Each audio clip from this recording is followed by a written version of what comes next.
Paldies, vārds deputātam Vilnim Ķirsim.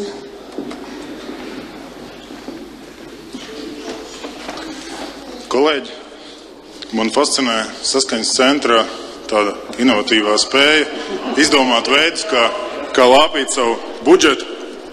Jāatzīst, ka, protams, jūs no vienas puses pamaniet, ka pārvadājat ne Rīgā deklarētos iedzīvotājus, tomēr diez vai jūs būtu priecīgi redzēt ciparus, kas notiktos, ja no jūsu Rīgas budžeta izņemt ārā tos skaitļus, ko jūs saņemiet nodokļos no cilvēkiem, kas strādā valsts iestādēs, kur, ja Rīga nebūtu galvaspilsēta, diez vai jūs saņemtu. Tomēr es varu saprast jūsu problemātiku, jo tiešām Rīgas doma ir iztērējusi faktiski 100 miljonu pārpalikumu, ko jums atstāja iepriekšējās domas. Esat iztirgojuši jau gandrīz vai visus Rīgas īpašumus, vēl tik Lucava sala atlikusi.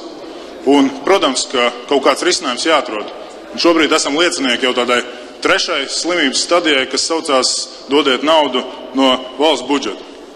Bet skaidrs viens, risinājums ir jāatrod. Es, rakājoties internetā, atradu dokumentu, kas saucās Valsts kontrolas revīzijas ziņojums, sabiedriskā transporta pakalpojuma tarifu noteikšana Rīgas pašvaldības sabiedrībā ar ierobežotu atbildību Rīgas satiksmi, tad uz 70 lapas pusēm.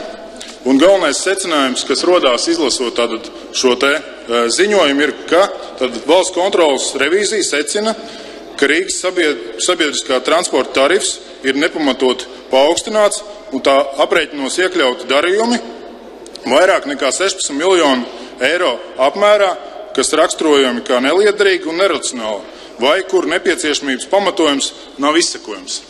Es nodošu šo ziņojumu Saskaņas centra kolēģiem. Jūs kopā pa garajām Ziemassvētku brīvdienām kopā ar Rīgas kolēģiem varēsiet viņu izstudēt.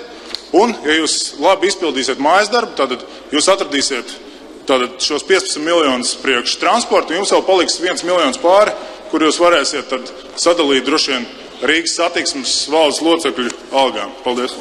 Paldies!